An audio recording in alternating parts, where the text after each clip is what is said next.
Wow! Machini est dans le spin-off de Tower of God? Si ou qu'est-ce que tu es en train de nous préparer comme dinguerie là?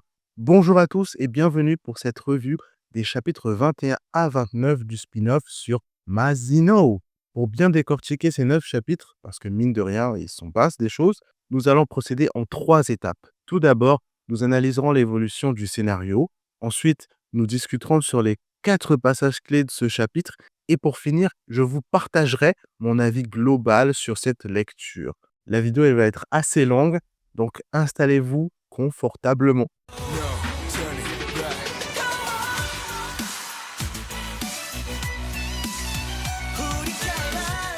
Pour résumer la situation de manière globale, durant ces chapitres, nous sommes toujours sur l'île des dauphins filets, pour l'épreuve du jeu de la couronne.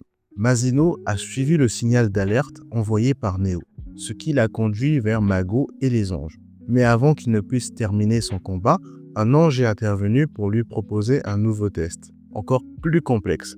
Un défi qu'Aranker aurait même du mal à valider. Masino a accepté, ce qui a mis fin prématurément au jeu de la couronne. À la fin de ces chapitres, nos protagonistes sont de retour sur le navire et se préparent aux prochaines épreuves face aux anges, les nouveaux examinateurs. C'est d'ailleurs là que nous avons enfin pu comprendre les origines de l'eau. J'en profite pour dire que ma théorie était exacte. Eiji est bel et bien un ange. Durant cette série de chapitres, il y a 4 événements dont on doit absolument parler. Le combat de Neo contre la princesse de Zahad, le combat de Masino face aux anges et Mago, l'apparition de Kunmasheni, et enfin la situation de Neo et la Sept Loups. Au chapitre 21, on arrive à un combat de survie assez inattendu, la princesse de Zahad face à Neo. Le moment où Neo a sorti son orbe a vraiment fait questionner la princesse de Zahad sur le choix d'aller attaquer un inconnu. En fait, Neo aurait pu gagner ce combat. Sa défense était bonne et son attaque aussi.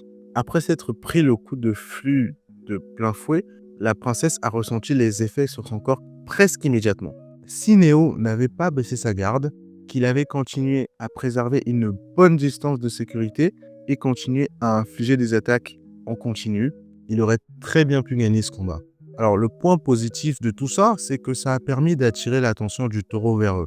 Donc une fois que Masino est arrivé, il a juste cru que c'était le taureau qui était responsable des blessures de tout le monde, alors qu'en fait c'était la princesse. Quelque chose me dit que cette histoire n'ira pas plus loin. Rohan va sans doute cacher la vérité à Masino et juste dire que s'il a perdu, c'est parce qu'il n'était pas assez fort et ils vont classer l'affaire comme ça.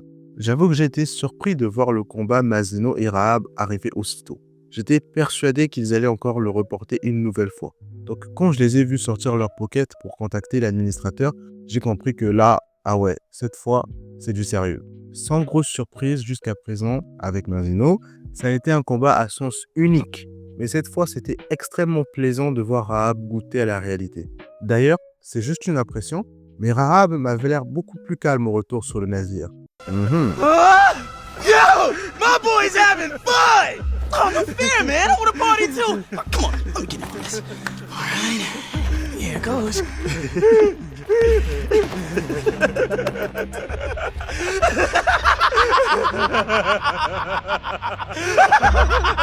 On peut dire que ça l'a vraiment calmé. Ce combat nous aura au moins permis de confirmer une chose, Rahab est un rankeur avancé. Ensuite, parlons de l'arrivée de Mago. Elle a mentionné l'extérieur de la tour, ce qui laisse entendre que le spin-off pourrait explorer plus en profondeur cet aspect du lore. C'est pendant cette discussion que j'ai enfin senti le début d'un vrai développement pour Masino. Jusqu'ici, il était présenté comme quelqu'un d'extrêmement puissant, mais aussi de gentil envers ses amis. Donc le voir aussi émotionnel et en colère a été intéressant. Lorsque Mago a rejoint Masino, on nous a brièvement montré Kunmasheni. Et ça a été une grosse surprise de la voir. Il se pourrait peut-être même qu'elle soit déjà rancœur et aussi une princesse de Zahad. Est-ce qu'elle possède déjà le main jaune? Est-ce qu'elle a déjà rencontré Yuri? Tant de questions que ça soulève. Une chose est sûre, étant donné qu'elle semble enquêter sur le château, elle va rencontrer Masino à un moment.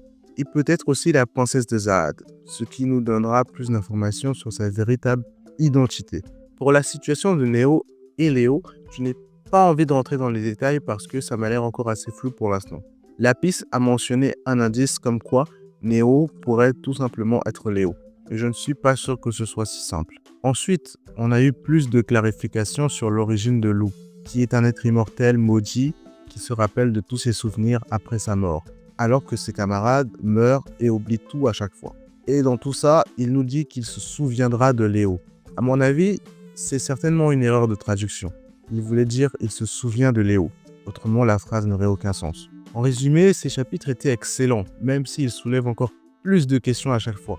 Je n'ai pas l'impression que l'arc de l'étage test se finira de sitôt. Après, il y a plein de questions qu'on aurait pu mentionner aussi au cours de cette vidéo, comme la reine qui est finalement morte et quelles vont être les conséquences pour l'écosystème de l'île, ou bien encore, qui pourrait être ce personnage qui accompagne Macheni. Est-ce que Gojun se rend compte qu'il joue avec le feu en provoquant Mazino? Voilà. Je reste toujours convaincu que Haru va faire un coup bas à quelqu'un avant la fin de cet arc. Et ce quelqu'un pourrait être Mazino. N'hésitez pas à me dire ce que vous en avez pensé de ces chapitres. Est-ce que vous vous attendiez à voir la GOAT Macheni? Qui est votre personnage favori en ce moment? Et qu'attendez-vous le plus pour la suite? Pensez aussi à vous abonner et activer la cloche de notification pour ne pas rater mes prochaines vidéos. Sur ce, moi je vous dis à très bientôt.